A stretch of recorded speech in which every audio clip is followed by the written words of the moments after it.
Leo Sanchaniapo, que chemalea, Leo Semchiocue, que tú y es la respuesta.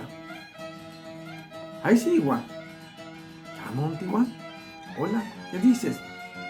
No digo nada. Con el afecto de siempre, los saludo. Yo soy el profesor Teodoro Huitimeao, el profe Frankie. Y en esta ocasión vamos a hablar de un tema de historia. Pero antes de entrar a historia, es importante que cómo debemos de conducirnos o cómo debemos de expresarnos ya en un salón de clases, como hoy. ¿Cómo se dice profesor o maestro en lengua yaqui? Se dice ye mastame, el que enseña. Pero ¿cómo se dicen alumno en lengua yaqui? Se dice omo mastame, el que se enseña. Ahora bien, ¿cómo se dice escuela en lengua yaqui? Escuela se dice ye mastakari, la casa de la enseñanza. Si les parece, vamos a usar estos tres términos de ye mastame para el maestro, omo mastame para los alumnos y ye mastakari, escuela. ¿Ven? Pues en esta clase de historia, vamos a hablar de el primer enfrentamiento que hubo entre los españoles y los yaquis.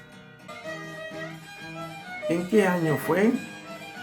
¿Quién fue el que lo recibió en el río Yaqui? ¿Cómo lo recibió? ¿Quién penetró por primera vez el territorio de la nación de los yaquis?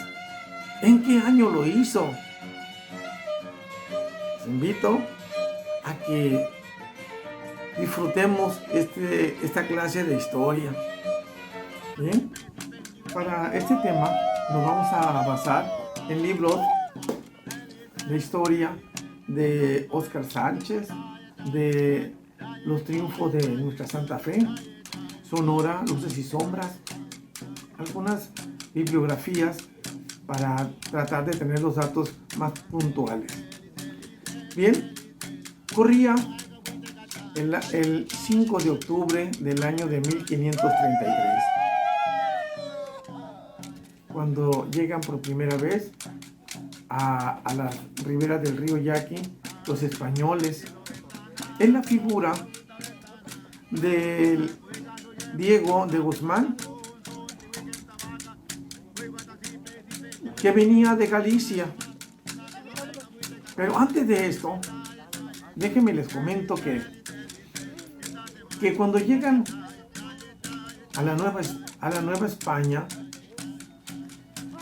había un mito, un guía de color negro, un negro, dice la literatura, llamado Esteban Chico, quien les habló de un mito de las 7 ciudades de oro, Iberia y Chíbola, que en estas 7 ciudades de oro estaban en esta parte de los pueblos del noroeste. De la ambición de los conquistadores, pues creen en este guía y llegan hasta Sinaloa, y ahí se van introduciendo hasta querer llegar al río Yaqui. Pero en esa fecha del 5 de octubre del año de 1533, llegan, cruzan el río, entonces miran a un grupo numeroso de yaquis, de indígenas, aborígenes se refieren, y describen al que parece ser el jefe, que está vestido de forma estrambótica, rodeado de perros y de pájaros. Infiero en esta parte de la escritura de los triunfos de nuestra Santa Fe que se refería a la parte militar que siempre ha existido dentro de los grupos de los caítas, todos armados con arco y flecha. Los perros no es otra cosa que los penachos de coyote, de los guerreros coyotes.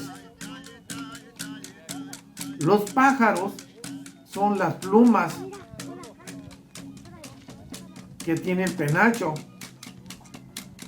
Entonces, estaba describiendo lo que hoy conocemos como la parte militar.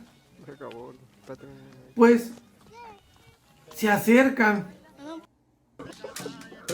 Ese jefe militar que les nombré, Diego de Guzmán, y al acercarse,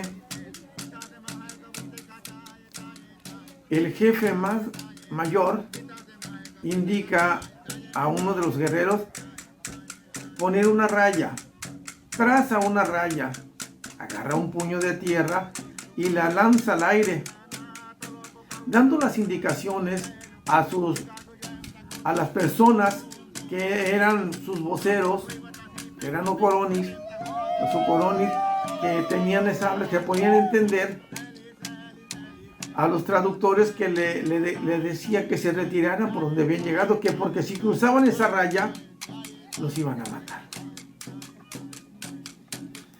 Y no hicieron caso. Y empieza los españoles a querer entrar como ya estaban acostumbrados a conquistar. Y por primera vez se escucha en esta nación de los yaquis el estruendo de un cañón, arcabuces, que son rifles, mientras que los yaquis empezaron a usar arco, flechas. Y la sorpresa de Guzmán es de que en lugar de que los yaquis se atemorizaran como en otros grupos a quienes habían conquistado, lejos de esto se pusieron más fuertes, se violentaron, se pararon sobre los muertos y a pelear.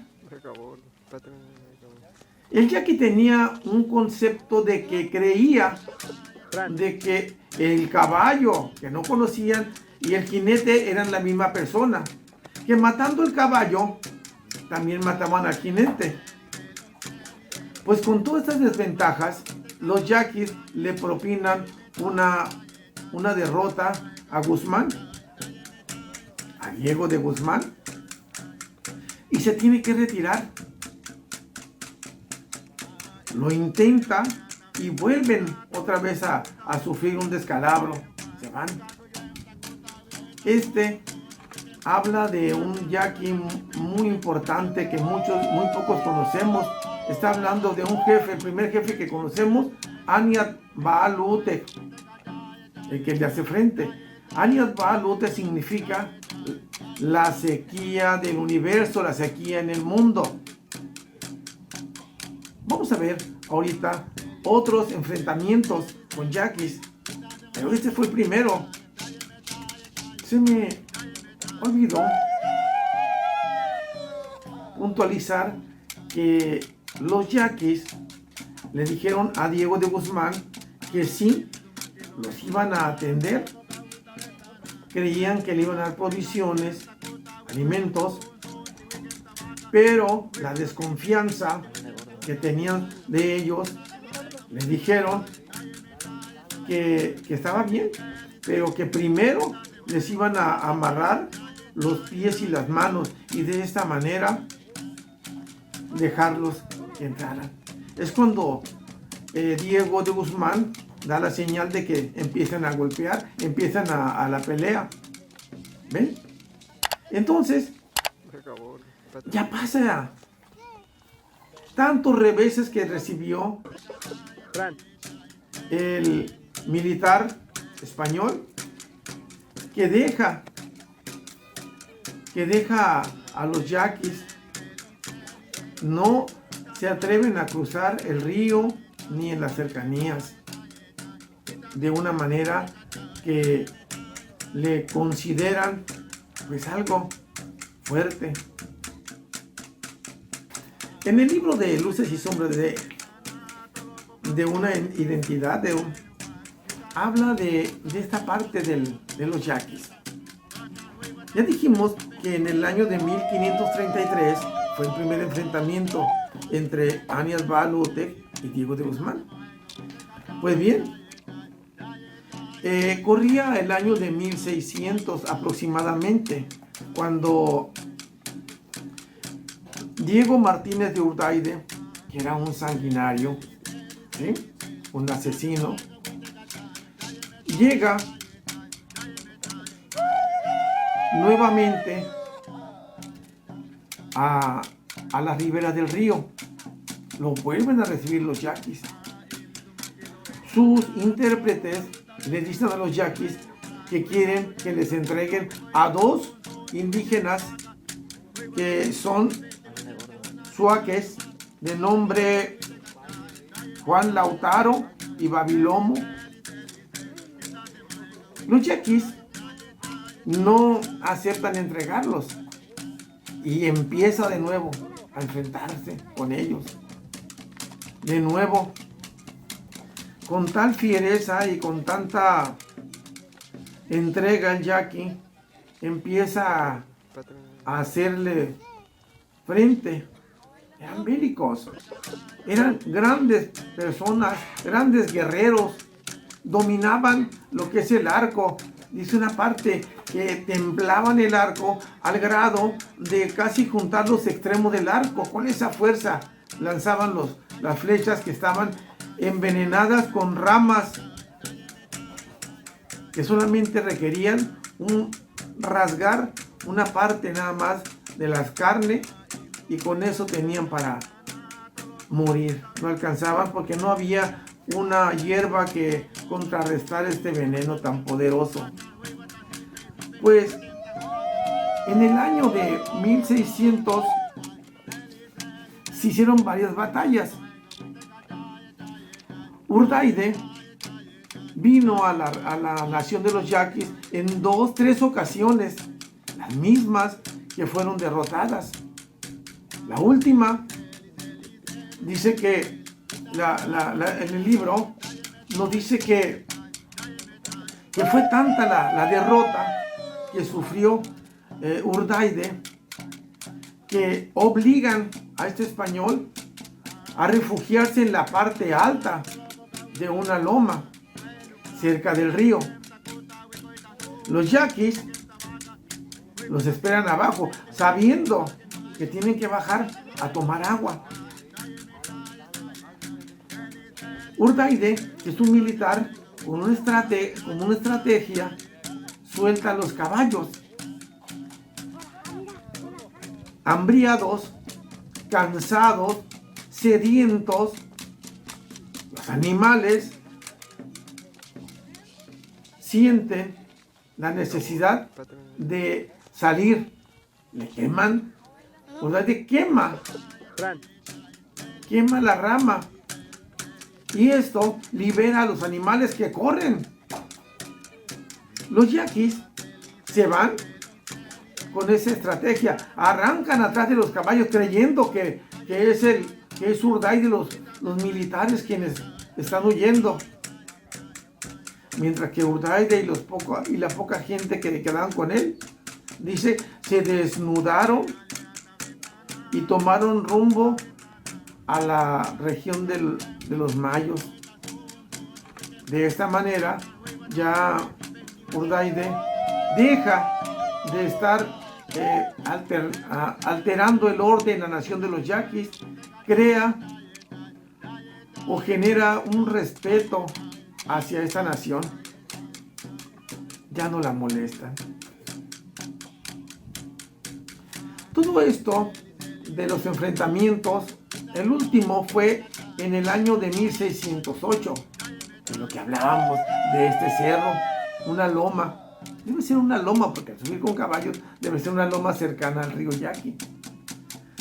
Pero ya reconociendo Urdaide, pues la parte guerrera de los yaquis, pues en el año de 1615, convencido de la fiereza bélica de la tribu, logró mediante buenos oficios que los yaquis aceptaran la paz ese mismo año y le entregaron a los caciques Lautaro y Babilono para exterminarlos.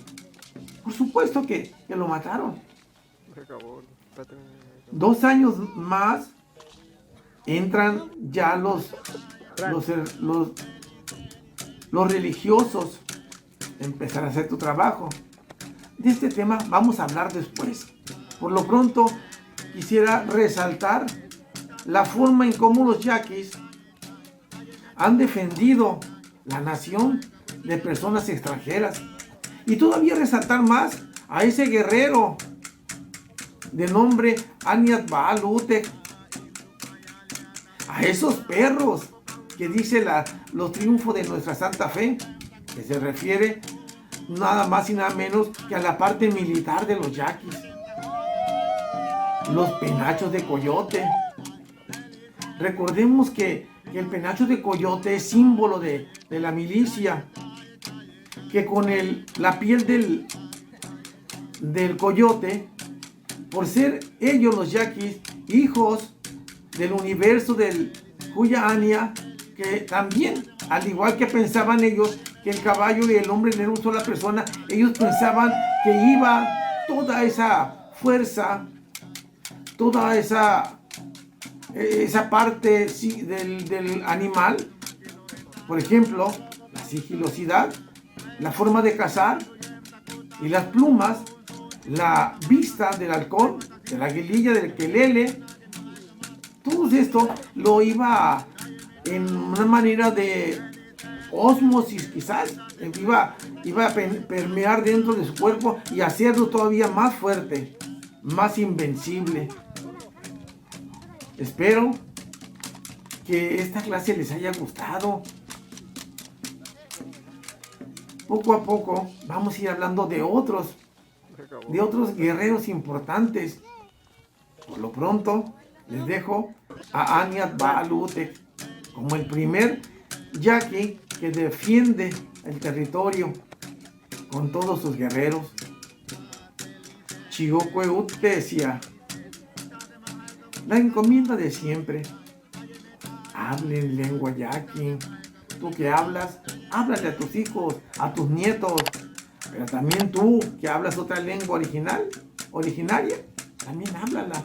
Yo los invito a que hablen la lengua yaqui. Tu alios en Chioque Uttesia y Tote Vitne. Nos vemos. Disfruta.